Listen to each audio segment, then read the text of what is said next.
ആഘോഷങ്ങളുടെ ഭാഗമായി Idukki Munnar mount Carmel ബസിലിക്കയിൽ ആഘോഷമായ ചടങ്ങുകൾ നടന്നു. വിജയപുരം രൂപത സഹായമെത്രാൻ ഡോക്ടർ ജസ്റ്റിൻ മടത്തിപ്പറമ്പിൽ മുഖ്യ കാർമ്മികത്വം വഹിച്ചു. മൂന്നാർ ടൗൺ ജുമാ മസ്ജിദിലെ ചീഫ് ഇമാം ആഷിഖ് അൽ കൗസരി കാസിം, പള്ളി കമ്മിറ്റി ഭാരവാഹികളും ആശംസ അറിയിച്ച് ബസിലിക്കയിൽ എത്തിയത് മതസൗഹാർദ്ദത്തിന്റെ നല്ല കാഴ്ച കൂടിയായി.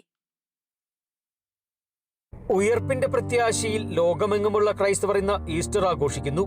പീഡാനുഭവങ്ങൾക്കും കുരിശുമരണത്തിനു ശേഷം യേശു ഉയർത്തെഴുന്നേറ്റതിന്റെ ഓർമ്മ പുതുക്കി ദേവാലയങ്ങളിൽ പ്രത്യേക പ്രാർത്ഥനകളും ശുശ്രൂഷയും നടന്നു.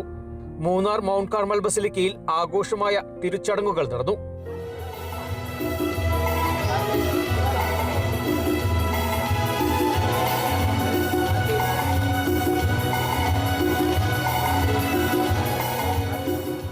വിജയപുരം രൂപത സഹായമെത്രാൻ right reverend doctor Justin Madathiparambil തിരുച്ചടങ്ങുകൾക്ക് മുഖ്യ കാർമ്മികത്വം വഹിച്ചു.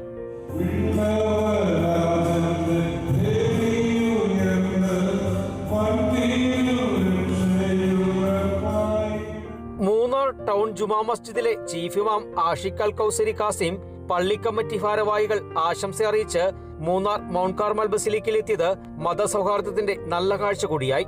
മധുരപലഹാരങ്ങൾ ഇരുവരും പങ്കുവച്ചു. പരസ്പരം പ്രത്യാശയായും പ്രതീക്ഷയായി തീരാൻ ഈ സൗഹൃദ നിമിഷങ്ങൾ വലിയ അനുഗ്രഹമാണെന്ന് മെത്രാൻ right reverend doctor Justin Madathiparambil പറഞ്ഞു. ഈ സന്തോഷത്തിൽ പങ്കുചേരുവാൻ ഞങ്ങളുടെ അയൽവാസികളായ മസ്ജിദിലെ ഇമാമും സഹോദരങ്ങളുമൊക്കെ ഇന്ന് ഇവിടെ ആ സ്നേഹത്തിൽ പങ്കുചേർന്ന് ആശംസകൾ അറിയിക്കുവാനായിട്ട് ഇവിടെ വന്നിരിക്കുന്നത് ഞങ്ങൾക്ക് ഒത്തിരിയേറെ സന്തോഷവും അനുഭവവും നൽകുന്ന നിമിഷങ്ങളാണ്. പരസ്പര സാഹോദര്യത്തിൻ്റെയും പങ്കുവയ്ക്കലിൻ്റെയും ഒരു ദിനമാണ് ക്രൈസ്തവനെ സംബന്ധിച്ച് ഈ ഉയർപ്പിന്റെ ഉത്ഥാനത്തിന്റെ ദിനം. പരിശുദ്ധ ഫ്രാൻസിസ് വാപ്പ നമ്മെ എല്ലാവരെയും ആഹ്വാനം ചെയ്യുന്നത് പ്രത്യാശയുടെ പ്രതീക്ഷയുടെ തീർത്ഥാടകരാകാനായിട്ടാണ്.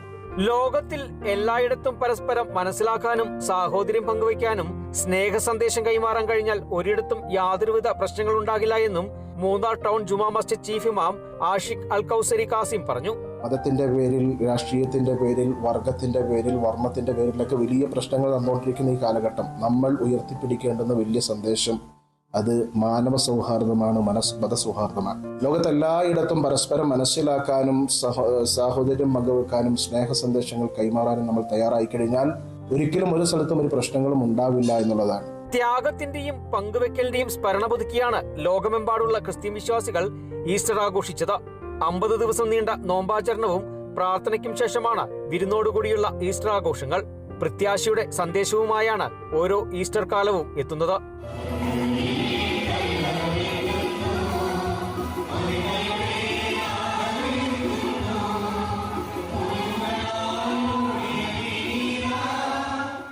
Bineesh Antony, Kerala vision news, Idukki.